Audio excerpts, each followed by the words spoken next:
언약의 신실하신 하나님이라는 제목으로 요셉의 두 번째 이야기 함께 나누겠습니다. 오늘 하면 책 한 권이 끝나게 되고요. 한 달 정도 잠시 쉬었다가 다시 두 번째 출애굽기부터 신청서를 좀 다시 받고요. 6월부터 다시 시작하도록 하겠습니다. 수요 예배는 있습니다. 오셔야 됩니다. 자, 한번 따라하겠습니다. 언약의 신실하신 하나님, 언약의 신실하신 하나님. 지난주 내용을 먼저 좀 복습을 해보겠습니다. 여러분, 지난주 혹시 제목 기억나시나요? 고난도 포함되는 하나님의 계획이라는 제목으로 요셉 이야기, 첫 번째 이야기를 했습니다. 그러니까 요셉의 인생을 살펴보면 억울한 일이 좀 많이 있었잖아요. 이제 그 이야기를 가지고 첫 번째는 계획하시는 하나님을 신뢰하십시오 라는 제목이었고요. 두 번째는 준비시키시는 하나님을 신뢰하십시오 였고, 마지막 세 번째는 보이지 않는 중에 임하시는 하나님을 신뢰하십시오 라는 세 가지 주제로 함께 은혜를 나눴습니다. 그리고 오늘은 두 번째 이야기고요. 오늘 나눌 이야기에 신학적인 주제가 있습니다. 책에도 있고 앞에 자막에도 있을 텐데요. 신학적 주제 같이 한번 읽겠습니다. 하나님은 주권자이시며 좋지 않은 상황에서도 선을 이루십니다. 아멘. 여러분 믿으십니까? 오늘은 좋지 않는 상황에서 그것을 좋게 바꾸시는 하나님에 대해서 성경 공부를 하도록 하겠습니다. 도입 지문을 제가 이렇게 한번 적어봤는데요. 도입 지문에 복수 대 이제 용서라고 한번 생각을 해봤습니다. 자, 지금부터 한번 생각을 해보시면 좋겠는데요. 본인을 좀 괴롭게 했던 사람들이 혹시 있으신가요? 아내와 남편은 아니시겠죠? 자기를 괴롭게 했던 사람들을 한번 생각을 해보고요. 그 다음에 그 사람에 대해서 용서하는 게 쉬울지 아니면 복수하는 것이 쉬울지 한번 마음속으로 한번 생각을 해보시면 좋을 것 같습니다. 오늘은 요셉 이야기의 제일 끝자락인데요. 아시는 것처럼 맨 마지막에 어떻게 되냐면 요셉의 형제들이 다 요셉을 찾아오잖아요. 그 형님들이 요셉에게 찾아와서 무릎 꿇고 머리를 숙이며 주아리며 양식을 좀 주세요라고 이렇게 요셉 앞에 꿇어 엎드리는 장면이 나옵니다. 그죠? 그러면 가장 복수하기 좋은 적절한 타이밍이잖아요. 옛날 이야기가 생각나지 않겠어요? 그 꿈 이야기 한 2번 얘기했다고 자기를 잡아다가 땅굴에다가 묻어버리고 또 노예상으로 자기를 팔아버렸던 그 형님들이 이제는 자기 눈앞에 무릎을 꿇고 감히 내 얼굴도 쳐다보지 못할 만큼 납작 엎드려서 곡식을 좀 주세요라고 찾아왔단 말이죠. 그러니까 이제 완전히 역전이 된 겁니다, 상황이. 과거에 나를 괴롭게 했던 사람이 이제는 역전이 돼서 내 앞에 완전히 꼬꾸라져 가지고 얼굴을 들 수 없을 정도의 비참한 모습으로 내 옆에 있다든지 내 앞에 있다든지 내 주변을 어슬렁거리고 있다라는 거죠. 이런 상황을 맞이했을 때 나는 무엇을 선택할 거냐? 복수라고 하니까 조금 과격한데요. 옛날 이야기를 기억하고 그대로 갚아줄 건가?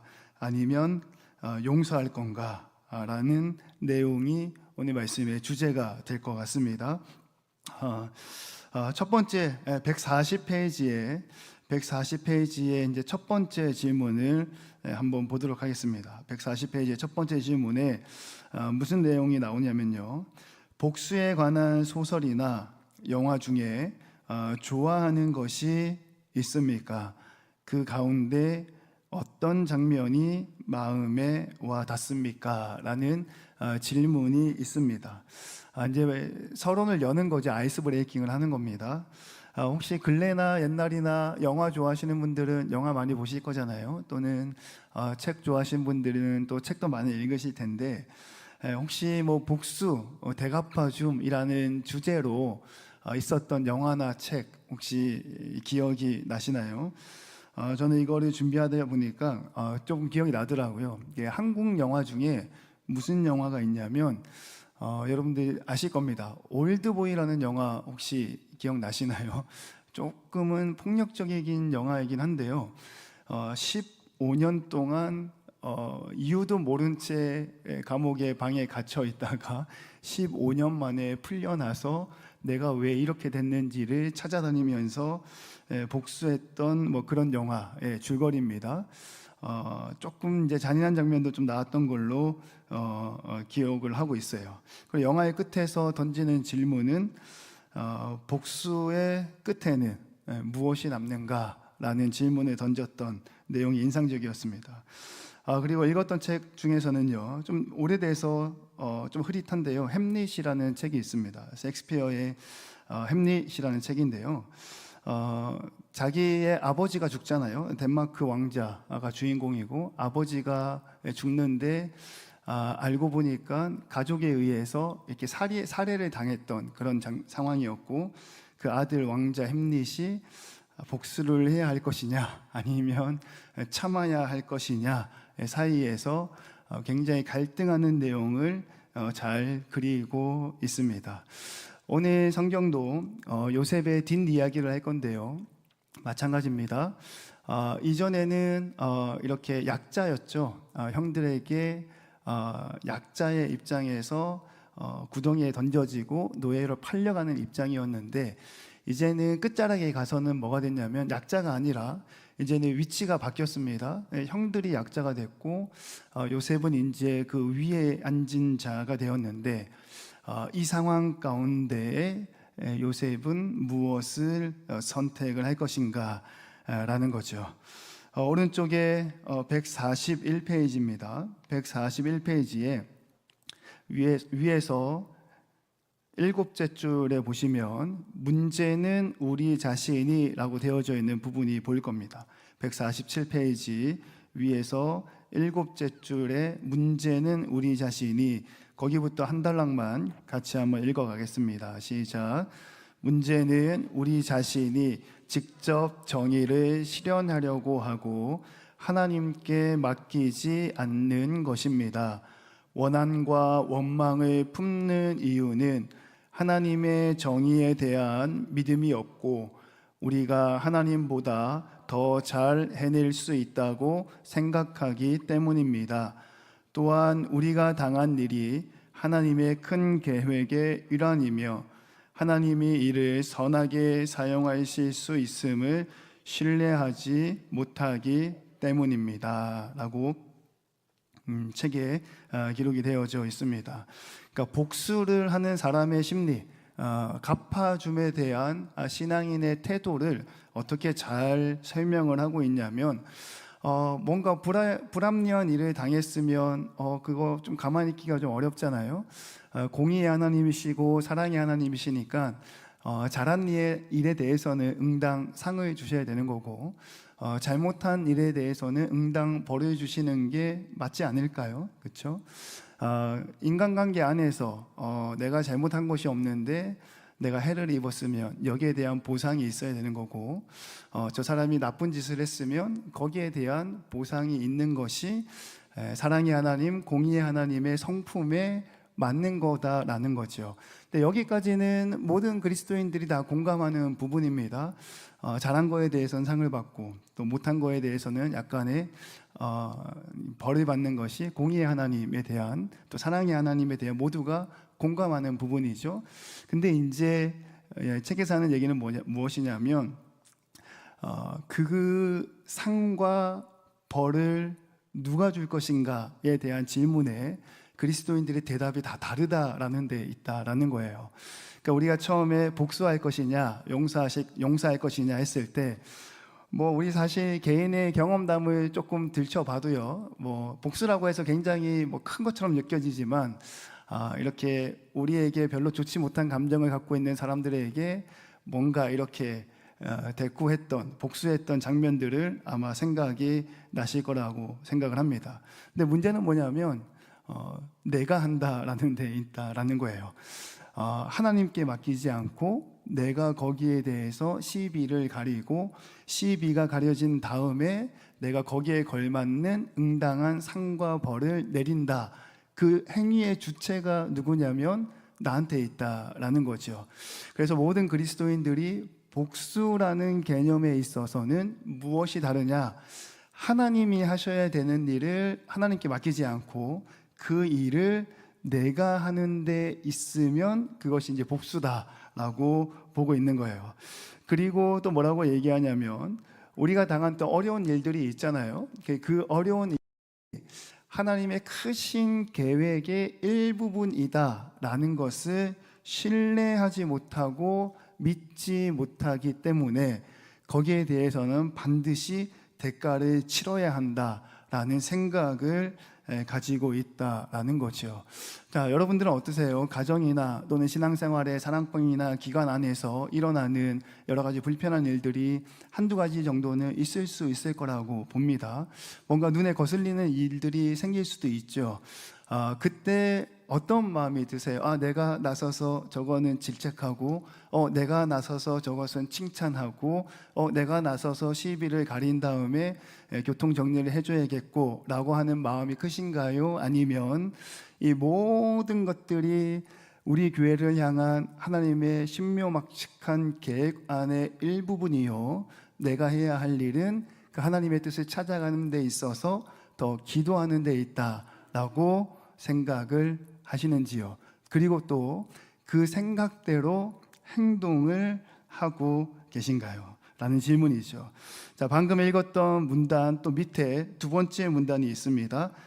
지난 세션에서는 이라고 되어져 있는데요. 거기도 한번 같이 읽어보겠습니다. 시작. 지난 세션에서는 우리는 요셉이 큰 불의를 당하면서도 신실하게 믿음을 지킨 것을 보았습니다. 이 섹션에서는 우리는 하나님이 행하신 세 가지 방법을 통해 언약에 신실하신 하나님에 대해 살펴볼 것입니다. 하나님은 늘 신실하셔서 고난이 열매 맺게 하시고 용서의 그림을 보여주시며 선으로 악을 이기십니다. 우리는 하나님의 사랑과 신실하심을 확신하는 가운데 우리에게 잘못한 자들을 용서하고 상황이 어떠하든지 하나님을 신뢰하도록 부른 받았습니다. 아멘. 그러니까 지난주에는요, 그 어려운 상황, 불합리한 상황에 대한 그 요셉의 입장을 살펴봤습니다. 그럼에도 불구하고 믿음을 가지고 있는 요셉에 대해서 본 거죠. 오늘은 그 불합리한 상황, 또 고난당하는 그 상황을 통해서 그 상황을 하나님은 어떻게 그 상황을 만들어 가시느냐. 지난주가 주체가 요셉이었다면 이번 주 오늘은 그 하나님이 그 주체가 되어서 잘못된 상황을 어떻게 협력하여 선을 이루어 가시는가에 대해서 이야기를 하게 됩니다. 첫 번째는 고난을 통해서 나쁜 일만 있는 게 아닙니다. 좀 어려운 일을 당하면 좋은 일도 있습니다. 고난을 통해서 하나님은 반드시 좋은 열매를 맺게 하신다가 이제 첫 번째 주제고요. 그 다음에 두 번째 주제는 그 고난을 통해서 열매를 맺게 하실 때의 상호작용인데요. 우리가 해야 할 일이 있습니다. 우리가 해야 할 일은 뭐냐면 용서를 해야 된다라는 거죠. 이제 이게 두 번째 이야기가 될 겁니다. 그리고 마지막 세 번째는 이 첫 번째와 두 번째를 합쳐서 하나님께서 어떻게 선으로 악을 이기시는지 보여주게 될 겁니다. 오늘은 이 세 가지 주제를 가지고 함께 말씀을 나누겠습니다. 책은 142페이지, 다음 페이지입니다. 자, 1번 같이 한번 읽겠습니다. 시작. 하나님은 고난 중에도 열매를 맺게 하십니다. 아멘. 여러분 믿으십니까? 성경의 모든 역사를 살펴보면요, 한국교회 역사도 마찬가지죠. 한국교회 역사도 그 집안 안에 예수 믿는 사람이 한 명 생기면 뭐 집안이 망한다 그래서 딸아이가 예수를 믿게 되면 머리카락을 자른다든지 뭐 호적에서 판다든지, 또는 한 마을에 교회가 들어서게 되면 그 마을 사람들이 다 몰려와서 교회를 건축하는 것을 방해한다든지, 목회자를 굉장히 어렵게 했던 아주 옛날에 어려웠던 시절들이 다 있었습니다. 또 경험하신 분도 아마 계실 거고요. 그러한 큰 고난과 역경이 있었음에도 불구하고 오늘날 한국 교회가 이렇게 크게 성장하고 또 나라와 민족과 세계 열방 가운데 놀라운 사역을 하는, 그러니까 고난 중에도 하나님이 열매를 맺게 하심을 우리가 몸소 체험을 하게 되죠. 이게 우리의 개인의 삶에도 그렇습니다. 우리의 개인의 삶에도 여러 가지 가정이나 또는 건강이나 또는 관계나 직장이나 학업이나 경제적인 부분이나 여러 가지 모양에서 고난 중에 있다면 우리가 기억해야 될 것이 있는데, 그 고난이 고난으로 끝나는 것이 아니라 하나님은 반드시 그 고난을 통해서 열매를 맺게 하신다라는 사실을 믿을 수 있기를 축복합니다. 두 번째 단락입니다. 두 번째 단락 오른쪽에 다른 식으로 이루어지지 않고, 그 부분부터 한 세 줄 정도 같이 한번 읽어가겠습니다. 시작. 다른 식으로는 이루어지지 않을 영적 열매가 고난으로부터 맺힙니다. 삶의 여정에서 만나는 고난은 우리에게 하나님이 필요함을 보여주고 무릎 꿇고 기도하게 몰아가며 하나님께 믿음으로 매달리게 합니다. 아멘. 고난을 경험했을 때의 우리의 첫 번째 반응은 무엇이냐면, 여러분, 고난이라는 그 단어에 숨은 의미가 있습니다. 내가 감당할 수 있는 일은 고난이 아니죠. 그렇죠? 내가 감당할 수 있는 일은 고난이 아닙니다. 뭔가 챌린지 같은 느낌이 조금 더 강하죠. 내가 할 수 있으니까. 근데 고난이라고 이야기했을 때는 도무지 내 힘으로는 감당할 수 없는 막막함이 눈앞에 놓여져 있다라는 거예요. 그러니까 내 힘으로 무언가를 할 수 없기 때문에 우리는 내 힘이 아닌 다른 힘을 찾게 되는데, 믿음과 신앙을 가진 사람은 고난이 눈앞에 놓여 있을 때는 하나님을 찾게 된다라는 거예요. 이게 첫 번째죠.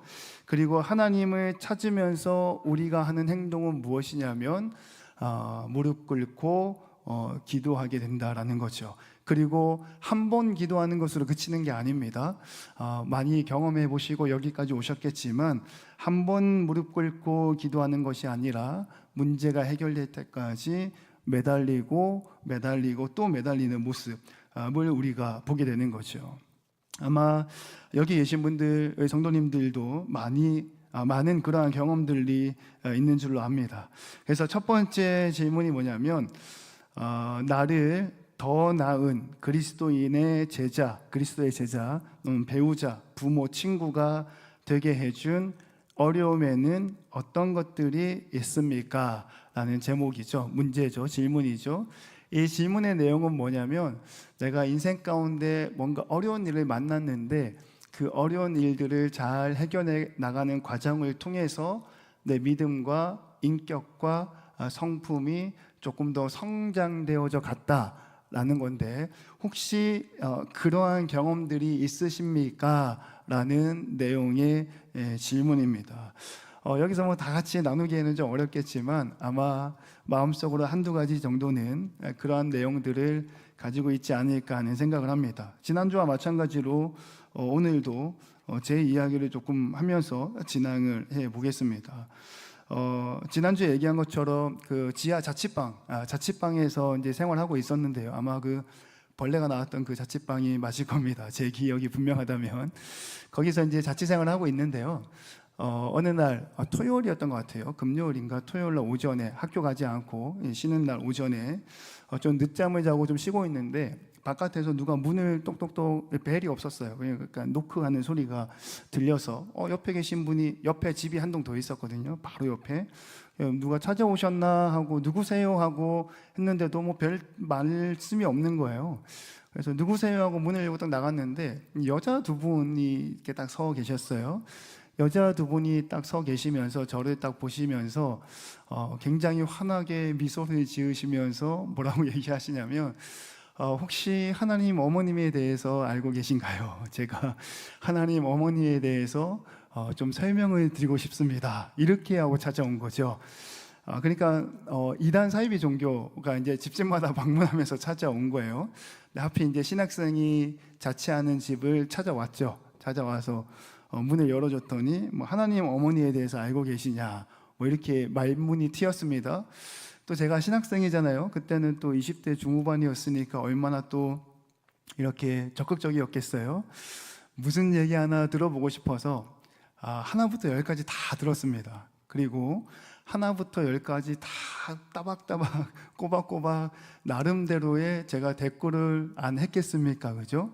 근데 그 당시에는 아직 나이도 어리고 경험도 부족해서 결국은 말싸움에서 졌습니다. 져가지고 더 이상 말을 할 게 없는 거예요. 너무 성경 말씀도 잘 알고 계시고, 그러니까 뭐 제가 딱 얘기하면 뭐 몇 장 몇 절에 이런 말씀이 있는데 딱 얘기하시고, 또 이렇게 얘기하면 몇 장 몇 절에 또 얘기가 있는데 하면서 이 얘기는 들어보셨냐고 하는데 전혀 들어보지 못한 아주 낯선 성경 구절을 저한테 막 얘기하시니까 처음에는 재미나서 막 이렇게 대화하고 내가 이길 수 있을 것 같아서, 또 이겨야 되잖아요. 신학생이고 전도사인데. 네, 말을 1시간 넘게 이어갔는데 결국은 이게 입이 막히더라고요. 더 이상 대화를 못 이어가서 추워요 하고 그냥 문 콱 닫고 이제 들어왔던 기억이 납니다. 그러니까 신학생이었고 파트타임 전도사였는데요, 굉장히 자존심이 상했습니다. 내가 어떻게 이단 사이비 전도하는 사람들보다 성경에 대해서 모를 수가 있을까, 또는 신학적인 측면에 대해서 논리정연하게 설명을 못할 수가 있을까에 대한 약간 충격이 좀 있었어요. 그리고 그때부터, 정확하게 그때부터 매일 1시간 이상씩 꼬박꼬박 성경을 쭉 읽기 시작했고요. 그 다음에 성경을 읽는 데서 그치지 않고, 오늘 제가 못 가지고 왔는데요, 다음에 뭐 궁금하신 분은 찾아오시면 되겠습니다. 성경을 읽으면서 궁금했던 내용들을 노트하고 필기해서 쌓아놨던 것이 굉장히 많이 아직도 집에 노트로 가득 남겨져 있어요. 그러니까 그때 그 만났던 그 만남이 신학생이자 파트타임 전도사였던 나의 정체성에 대한 굉장히 큰 어려움이었고 도전이었고, 그리고 거기에서 그치지 않고 그거를 잘 극복하기 위해서 열심히 읽고 열심히 묵상했던 그런 기억들을 가지고 있습니다. 그리고 이제 한 1년 넘게 몇 년 하고 난 다음에 속으로 그런 생각은 좀 들더라고요. 한 번 더 오시면 참 좋겠다.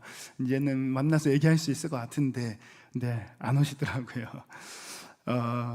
첫 번째 질문이 이제 그런 내용의 질문입니다. 요셉이 그런 거죠. 요셉 여정을 잠깐 살펴보면 형님들한테 이렇게 배신당해서 물 없는 구덩이에 던져지고, 또 거기에서 노예로 팔려가고, 보디발의 집에서 열심히 일하고 수고해서 인정을 받나 싶었는데 그 아내가 이제 계략을 꾸몄잖아요. 계략을 꾸며서 모함을 당해서 그 지하 감옥에 갇히는 순간, 이런 것들을 많이 경험을 하게 되죠.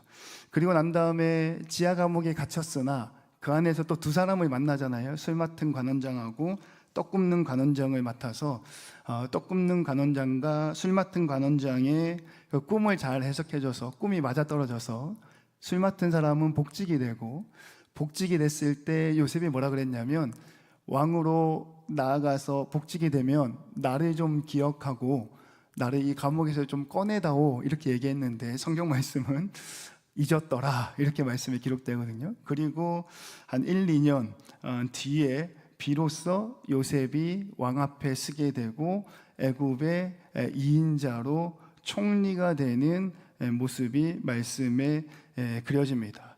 그러니까 요셉의 인생을 쭉 살펴보면 고난과 고난과 고난과 고난의 연속이었다라는 거죠. 그런데 그 고난과 고난과 고난과 고난 끝에 고난으로 자빠진 게 아니라 하나님은 그 고난 중에도 결국에는 열매를 맺게 하셨다. 그리고 하나님은 요셉에게 어떤 열매를 주셨냐면 바로를 보좌하는 애굽의 2인자라는 열매를 주셨고, 그리고 그 열매를 통해서 형님들과 다시 재회하는 장면이 연출이 됩니다. 성경 말씀 책에는 143페이지에 그 성경 구절 가운데 밑에쯤에 보면 55절 말씀부터 있고요. 55절 말씀부터 57절까지 말씀입니다. 143페이지에 있고 앞에 자막기에도 있습니다. 같이 한번 읽어보겠습니다. 시작. 애굽 온 땅이 굶주림에 백성이 바로에게 부르짖어 양식을 구하는지라. 바로가 애굽 모든 백성에게 이르되 요셉에게 가서 그가 너희에게 이르는 대로 하라 하니라. 온 지면에 기근이 있음에 요셉이 모든 창고를 열고 애굽 백성에게 팔세. 애굽 땅에 기근이 심하며 각국 백성도 양식을 사려고 애굽으로 돌아와 요셉에게 이르렀으니 기근이 온 세상에 심함이었더라. 아멘. 요셉은 고난의 연속이었습니다. 형님한테 속았고요, 구덩이에서 죽을 뻔했고요, 노예로 팔려갔고요, 열심히 일했는데 또 감옥에 갇혔고요, 감옥에서 또 좋은 일을 했는데 자신의 이름은 잊혀져 버렸죠. 그의 인생 가운데는 항상 나쁜 일들만, 고난들만 계속해서 있었는데, 성경은 요셉 이야기의 끝자락에 뭐라고 얘기하고 있냐면, 요셉이 고난을 받고 고난을 받고 고난을 받고 고난을 받고 자빠졌더라, 이렇게 끝내지 않고 고난을 받고 고난을 받고 고난을 받고 고난을 받고 마침내 하나님이 열매 맺게 하셨다. 이 말씀을 믿을 수 있기를 주님의 이름으로 간절히 축원합니다. 여러분들의 인생이나 또는 가정이나 또는 학업이나 기업 안에 여러 가지 어려운 일들이 생겨날 수 있습니다. 하지만 그 생겨난 어려운 일들은 하나님이 다 보고 계신다라는 거예요.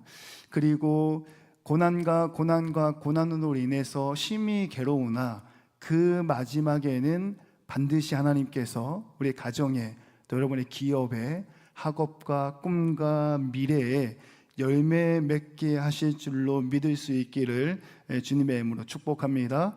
143페이지 그 방금 읽었던 말씀 밑에 첫 번째 문단, 요셉은 30세에부터 한번 같이 읽어보겠습니다. 첫 번째 문단입니다. 시작. 요셉은 30세에 애굽의 총리가 되었습니다. 그는 9년 동안 여러 도시에서 여분의 양식을 저장하는 계획을 실행했습니다. 마치 아브라함의 후손을 축복하시겠다는 하나님의 약속을 연상시키듯 본문은 요셉이 쌓아둔 곡식이 바다 모래같이 심이 많아 셀 수 없었다고 말합니다. 아멘. 창세기 41장 49절에 바다 모래와 같이 심이 많았다라는 말씀의 기록은 우리가 지금 요셉 이야기 하나만 딱 떼어내서 보고 있는 게 아니잖아요. 아브라함부터 해서 지금 요셉까지 말씀을 쭉 이어서 보는데, 하나님께서 본인이 아브라함에게 하셨던 그 약속, 언약의 말씀에 대한 신실함, 내가 아직 잊지 않고 있다라는 것을 보여주는 장면이라고 할 수 있습니다. 그러니까 나에게 어려운 고난과 역경이 있다 하더라도 그것으로 끝나는 게 아니라 하나님이 반드시 열매를 맺게 해주신다라는 거죠. 144페이지 책이 넘어가시면요, 맨 위에 두 번째 질문이 있습니다. 같이 한번 읽겠습니다. 시작. 나와 같은 어려움을 겪고 있는 사람들을 위로해 본 경험이 있습니까? 어떠세요, 여러분? 가정에서나 또는 직장, 신앙생활 할 때 참 많이 그런 일들이 겪는 것 같아요. 아무래도 신앙에 연륜이 있으신 분들과 또 젊은 세대는 좀 다를 수 있잖아요. 그래서 신앙에 연륜이 있는 믿음의 어머니, 아버지 같으신 분들이 우리 다음 세대들에게 위로하고 격려할 수 있는 그런 일들이 많이 생겨나면 좋겠습니다. 첫 번째 주제는요, 고난은 고난에서 끝나는 것이 아니라 하나님이 반드시 그 끝에 열매를 맺게 해주신다라는 내용입니다. 자, 144페이지의 두 번째 주제입니다. 2번 같이 한번 읽습니다.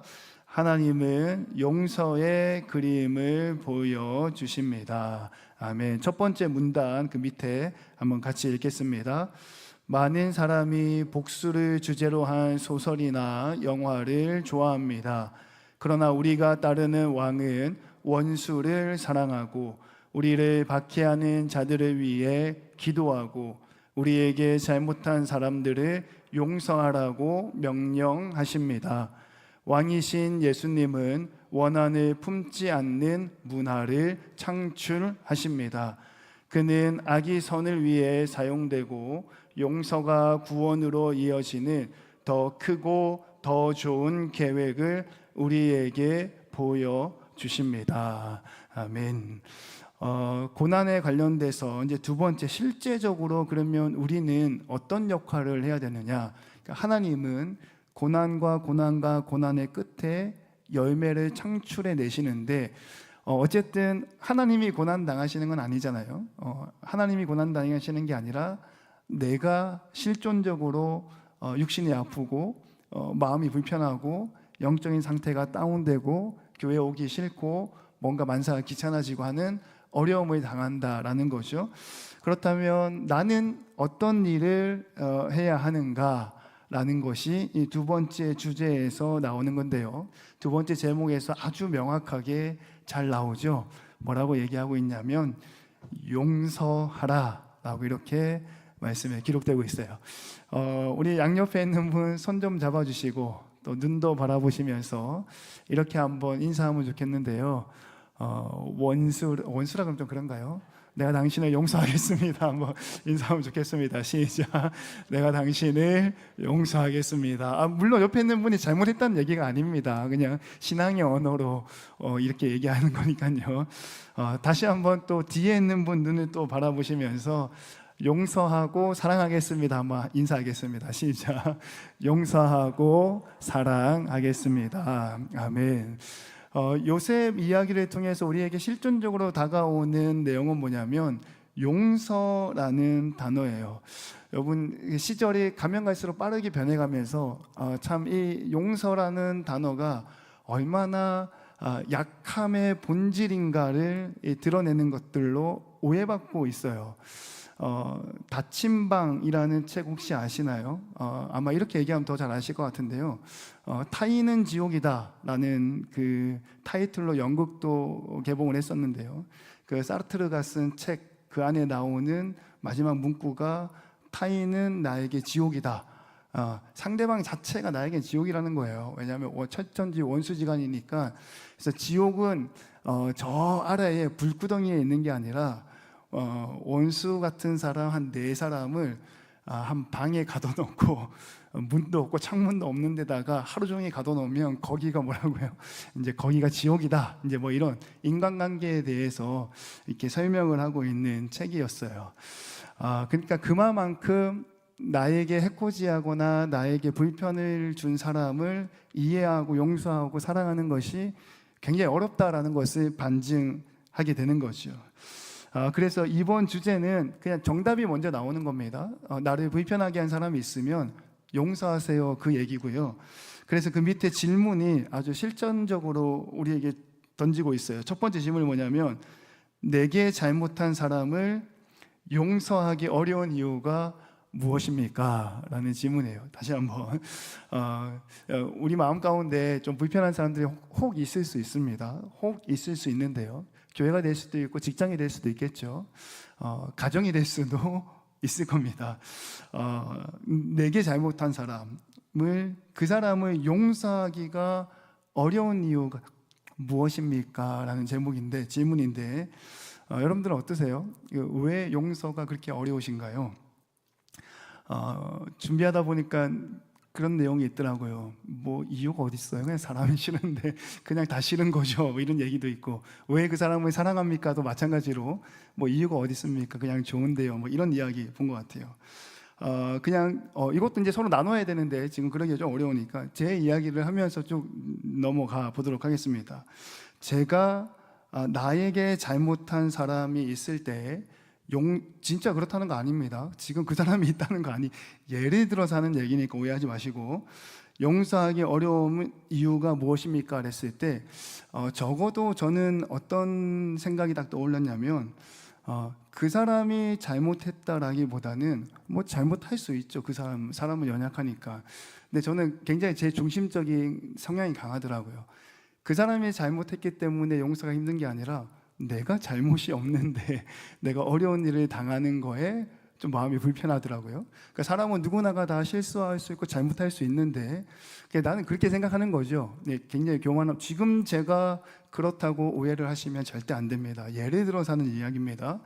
나는 실수한 게 없고 나는 잘못한 게 없고 나는 완벽한데 뭔가 저 혼자 살아가는 게 아니니까 여러 가지 상황들이 맞물리잖아요. 엊그제 이제 어린이날 때 그 자전거를 타러 갔어요. 자전거를 타러 갔는데 첫째 딸아이가 자전거를 잘 못한다 그래가지고 2인용 자전거를 빌릴까 뭐 이런 이야기를 하더라고요. 자전거를 타러 갔는데 제가 주차 자리가 없어가지고 저는 한참을 돌고 저희 아내가 두 딸아이 데리고 갔는데 둘째 딸아이는 자전거를 열심히 잘 타는데 첫째 아이는 자전거를 잘 못 타가지고 엄마랑 막 낑낑대고 있는 거예요. 그래서 아이고 애쓴다 수고한다고 갔는데 막 애가 막 울고 있는 거예요. 자전거를 타면서 잘 못 타는 거를 막 이렇게 낑낑대면서 제가 그래요. 제가 그랬잖아요. 2인용 자전거를 타면 다 끝날 일을 왜 1인용 자전거를 태워가지고 애를 울려요. 저는 잘못한 게 없잖아요. 저는 잘못한 게 없거든요. 근데 상황이 어렵게 올라가고 또 사랑하는 딸아이가 막 울고 있고 사랑하는 아내가 막 어쩔지 몰라 하니까 마음이 불편한 거죠. 그러니까 실수할 수 있고 잘못할 수 있지만 나는 잘못한 게 없거든요. 나 주차하고 왔으니까. 근데 이런 상황에서는 뭔가 좀 마음이 불편하고 어렵더라. 이거는 이제 제 개인적인 이야기고, 뭐 내게 잘못한 사람을 용서하기 어려운 이유가 무엇입니까? 첫 번째가 이제 나는 잘못한 게 없다. 두 번째가 모든 사람이 다 이해하시겠지만 뭐 그냥 싫은데 어떡하겠어요, 그죠? 그냥 싫다. 이게 이제 대답이었어요. 그리고 두 번째 질문 같이 밑에 있는데 같이 한번 읽겠습니다. 시작. 용서가 고통스러운 이유는 무엇입니까? 그래도 이해하고 사랑하고 용서해야 되는데 그게 감정 소모가 굉장히 많더라고요. 감정적인 소모가. 또 우리 청년들은 그렇게 표현하던데 에너지가 거기에 많이 들어가서 어른들 표현으로 하면 좀 진이 빠진다. 용서는 할 수 있으나 굉장히 진이 빠진다라는 거를 많이 듣고 경험합니다. 그러니까 그게 어렵다라는 게 되는 거죠. 그러니까 저도 생각을 해봤습니다. 왜 나는 용서하는 것이 나에게 진이 빠지고 고통스러운 이유가 될까 했을 때 첫 번째 질문하고 이제 같이 쭉 맥락이 같은데요. 잘못한 거에 대한 이제 대가를 치르지 않잖아요, 상대방이. 우리는 잘한 거는 칭찬하고 상을 주는데 못한 거에 대한 대가도 반드시 치러야 되는데 용서라는 것은 못한 거에 대한 대가를 치르지 않게끔 없어주는 거니까 저는 그 부분에 대해서 조금 이해가 어렵고요. 그리고 이는 경험적인 측면일 수도 있는데요. 그 용서가 한 번 되고 두 번 되고 괜찮아 잘할 거야가 세 번 되고 네 번 되니까 상대방이 마치 용서받는 것이 당연하다 느끼는 경우들을 한두 번씩 보게 됩니다. 여기서 얘기하는 거 아닙니다. 다른 교회에서 얘기하니까 오해하지 마시고요. 그러니까 마치 용서받고 이해받고 실수하고 실패해도 된다라는 것이 자신의 권리인 것처럼 생활하는 태도가 보기에 힘들더라고요. 그래서 용서가 조금 어려웠다라고 저는 생각을 했습니다. 집에 가셔서 한번 개인적인 내용들도 담아보시면 좋을 것 같습니다. 그러니까 하나님은 우리에게 용서하라라고 이렇게 말씀을 하시는 거죠. 그 144페이지의 맨 밑에 문단이 있는데요. 요셉의 형제들이부터 하나, 둘, 세 번째 줄까지 한번 같이 읽겠습니다. 시작. 요셉의 형제들이 양식을 구하러 애굽으로 내려가서 총리가 된 요셉에게 절을 했습니다. 요셉이 어릴 적에 꾸었던 꿈이 성취된 것입니다. 그런데 요셉은 형제들을 알아봤지만 그들은 요셉을 알아보지 못했습니다. 요 성경 말씀의 장면이 요셉 이야기의 아주 클라이막스가 되겠습니다. 창세기 45장 5절, 그러니까 책은 145페이지 중간쯤에 보면 5절 말씀이 있고요.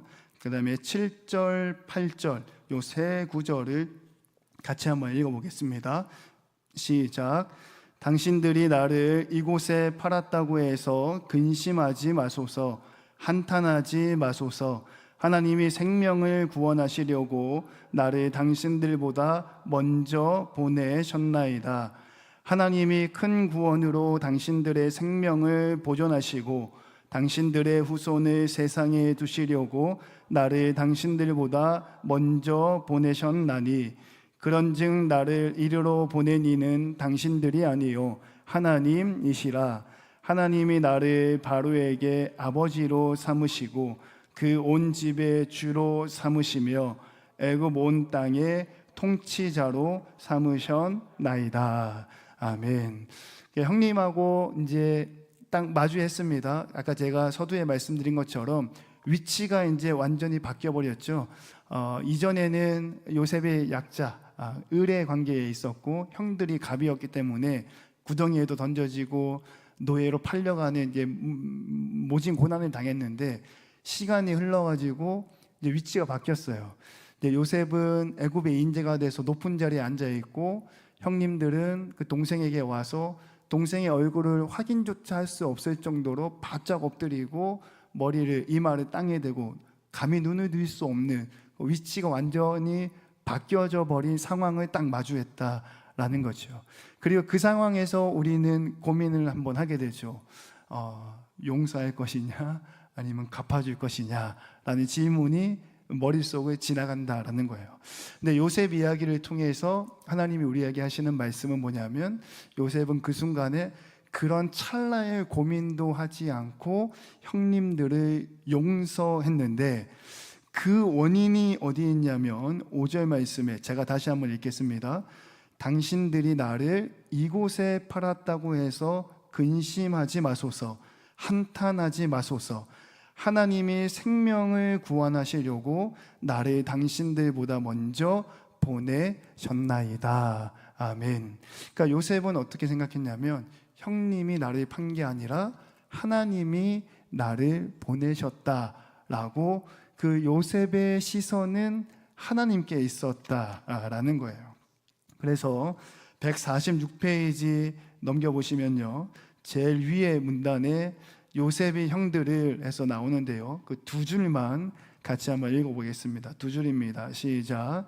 요셉이 형들을 용서할 수 있었던 이유는 그가 하나님이 이 순간을 위해 자신을 먼저 애굽으로 보내셨음을 깨달았기 때문입니다. 아멘. 그러니까 요셉이 용서할 수 있었던 이유는 무엇이냐면, 하나님이 그 일을 하셨다라는 거예요. 그래서 하나님이 상도 주시고 하나님이 벌도 주실 것이기 때문에 내가 시비를 가리지 않고 나는 기도하면서 하나님의 개입하심을 기다리고 있겠습니다라는 거죠. 요셉의 입장에서는. 만약에 우리가 그 하나님에 대해서 생각하지 못한다면 요셉 이야기를 영화로 만들면 정말 통쾌할 겁니다. 정말 기분 좋을 거예요. 마지막에 형들이 무릎 꿇고 머리를 이렇게 조아리고 있는 그 장면 자체로 굉장히 통쾌한 장면을 만들어낼 수가 있을 겁니다. 근데 요셉은 그렇게 하지 않았죠. 하나님이 하신 거고, 상을 주셔도 하나님이 주실 거고, 벌을 주셔도 하나님이 주실 것인데 내가 그 안에서 하나님의 자리를 빼앗으면 안 된다. 그리고 요셉이 용서하는 장면이 신약에 왔을 때에 예수 그리스도의 모습과 대치를 이루게 됩니다. 146페이지 두 번째 문단, 예수 그리스도의 복음은부터 한번 쭉 같이 읽어보겠습니다. 시작. 예수 그리스도의 복음은 우리가 모두 죄인이지만 그리스도께서 십자가에 죽으심으로 우리의 모든 죄가 온전히 사해졌다고 가르칩니다.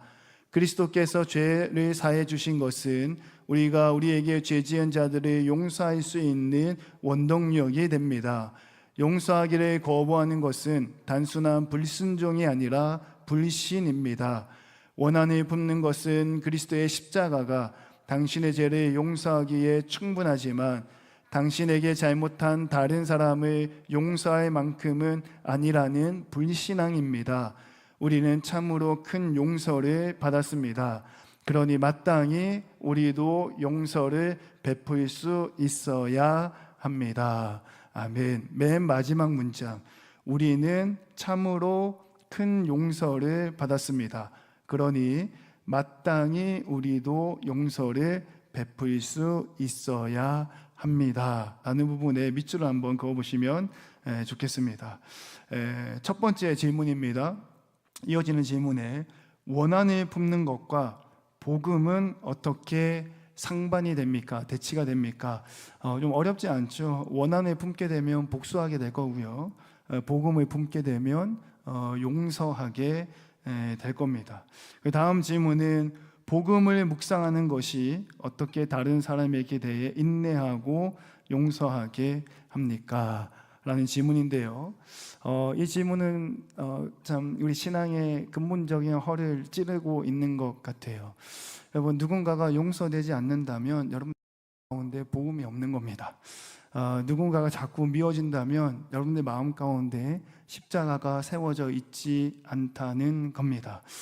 복음은요, 십자가는요, 예수님이 다른 사람이 아니라 나를 위해서 내 죄를, 내 허물을, 내 못난 말투와 못난 성격과 욱하는 성질과 그 모든 것을 포함해서 나의 나쁜 것을 용서하시기 위해서 십자가에 죽으셨고, 나는 그것을 믿는다라고 고백하고 있는 크리스찬이라면, 누군가가 나에게 못된 말을 하고, 누군가가 나에게 나쁜 행동을 하고, 누군가가 나에게 욱하게 성격을 부린다 하더라도 내 안에 십자가가 있으면 하나님이 나를 용서하셨듯이 나도 어떻게 해야 된다는 거죠? 그 사람을 용서하리라. 오늘 마지막 성경 공부를 통해서 그 복음의 메시지에 대해서 생각해 보면 좋겠는데요. 그럴 수 있기를 축복하는 것이 여러분 안에는 십자가가 세워져 있기를 주님의 이름을 간절히 축복합니다. 혹시나 마음 가운데 불편한 사람들이 생각나고 용서하는 것이 쉽지 않으면 점검하셔야 됩니다. 그 사람이 나쁜 거는 하나님이 알아서 하실 거고요. 우리가 해야 할 거는 내 마음 가운데 십자가가 있으면 그 알아서 하실 하나님을 신뢰하게 되고, 그럼 나는 어떻게 되냐면 그 사람이 용서가 되는 거죠. 그럴 수 있기를 축복합니다. 마지막 세 번째입니다. 147페이지 3번 같이 읽습니다. 시작. 하나님은 선으로 악을 이기십니다. 아멘. 위에서 두 번째 문단입니다. 하나님은 죄 지은, 거기 한 문장 읽겠습니다. 하나님은 죄 지은 자들을 용서하시는 분이며 악으로 악을 갚지 않는 분입니다. 오히려 선으로 악을 이기시는 분입니다. 왜냐하면 하나님은 그분의 큰 계획 가운데 모든 것을 사용하실 수 있는 분이기 때문입니다. 우리도 그런 사랑을 모든 사람에게 베풀며 하나님을 따르도록 부름 받았습니다. 모든 사람에게는 원수와 잘못된 사람들도 포함됩니다. 아멘. 여러분, 하나님의 역사는 모든 것을 사용하실 수 있는 분이시다라는 데서부터 시작을 합니다. 우리는 불편한 것들은 사용하기 어렵지만 하나님은 하나부터 열까지 사용하지 못하실 것이 없고, 그 모든 사람에게는 나를 포함해서 나에게 잘못을 저지른 원수마저도 포함이 된다라는 것을 기억하시면 좋겠어요. 요셉이 형님들을 한번 용서했습니다. 용서했는데요, 형님들의 입장에서 한번 위기가 찾아옵니다. 무슨 위기가 찾아오냐면 아버지 야곱이 하나님의 부르심을 받거든요. 그러니까 가장 아버지가 이제 죽은 거예요. 그랬더니 형님들이 좀 걱정합니다. 어떻게 걱정하냐면 우리 동생 요셉이 아빠가 있으니까 우리를 용서하는 척 했는데 이제 아빠가 죽고 없으니까 이제 우리를 어떻게 할지 모른다. 굉장히 고민하는 장면이 말씀 가운데 나옵니다. 책 147페이지에 15절 말씀인데요, 같이 한번 읽어보겠습니다. 시작. 요셉의 형제들이 그들의 아버지가 죽었음을 보고 말하되 요셉이 혹시 우리를 미워하여 우리가 그에게 행한 모든 악을 다 갚지나 아니할까 하고 라고 말씀이 되어져 있죠. 이제 고민과 갈등이 다시 한번 생기는 겁니다. 넘겨보겠습니다. 148페이지에 위에서 보시면 20절과 21절 말씀입니다. 여기에 대해서 요셉이 어떻게 대답하는지 한번 읽겠습니다. 20절, 21절 시작. 당신들은 나를 해하려 하였으나 하나님은 그것을 선으로 바꾸사 오늘과 같이 많은 백성의 생명을 구원하게 하시려 하셨나니 당신들은 두려워하지 마소서. 내가 당신들과 당신들의 자녀를 기르리이다 하고 그들을 간곡한 말로 위로하였더라. 아멘. 여러분, 용서라는 것은 바로 여기에 있습니다. 한 번으로 그치는 것이 아니라 그 용서가 완전하게 이어지는 모습을 보게 됩니다. 이어지는 질문지 몇 가지 보고 마무리하겠습니다. 첫 번째 질문지의 내용을 보면요, 억울하게 피해를 당한 경험이 있습니까? 그때 가해자에 대한 생각이 어떤 생각이 들었습니까? 우리가 모두가 다 공감하는 이야기입니다. 그죠? 억울하게 피해를 당한 경험이 있죠. 그때 어떤 생각이 드냐면 상대방에 대해서 밉고 싫고 같이 있기 싫고 그냥 눈에 안 보였으면 좋겠다. 아마 이런 생각들을 많이 하게 될 겁니다. 자, 두 번째 질문은 어떻게 하면 그런 사람에게, 그런 원수에게, 그런 적에게 우리를 향한 하나님의 사랑의 표현인 용서와 자비를 베풀 수 있을까요? 그 사람 생각하면 밉습니다. 그죠? 그 사람 생각하면 싫고요. 그 사람 생각하면 그냥 안 보였으면 좋겠다 하는 생각이 우리의 근본 마음이라는 거죠. 그런데 그렇다면 어떻게 하면 그 사람을 실질적으로 용서할 수 있겠습니까? 이건 뭐 결단한다고 되는 건 아니거든요. 그죠? 결단한다고 되는 건 아닌데요. 저는 말씀을 준비하면서 이렇게 끝맺음을 맺으려고 합니다. 원수나 적이나 그 사람은 잠시 내려두시고 그 사람에 대해서 생각하지 마시고 그 사람에 대해서 생각할 시간에 하나님을 바라보라, 하나님을 생각하라, 하나님의 음성에 귀를 기울이라 라고 이야기를 하고 싶어요. 어느 영상을 봤는데요, 스트레스에 대해서 아주 명쾌하게 설명하는 교수님이 있더라고요. 여기 이제 물이 한 컵 있는데 뭐 500cc도 안 될 것 같아요. 뭐 누구 한 분 불러서 이 500cc 물 한 잔 들고 한번 들어보세요 했을 때 뭐 2, 3초 들고 있는 거 별로 안 무겁거든요. 그죠? 그냥 내려놓고. 근데 똑같이 이 물 한 컵을 들고 5분 들고 있으면 물이 조금 손이 아플 겁니다. 1시간 들고 있으면 어떨까요? 이런 상태로. 물이 채 있는 500ml 차 있는 상태로 10시간 들고 있으면 어떨까요? 팔이 2, 3분 들고 있을 때보다 훨씬 더 아프겠죠. 그 사람을 1시간, 3시간, 하루 종일 생각하면 아픕니다. 마음이 불편해요. 내려놓으라는 거죠. 한 3분만 생각하세요. 한 3분만 그 사람 생각하고 불편한 마음 생기는 거 자연스러운 거니까 그 감정까지 없애버리라 그러면 우리가 로봇은 아니잖아요.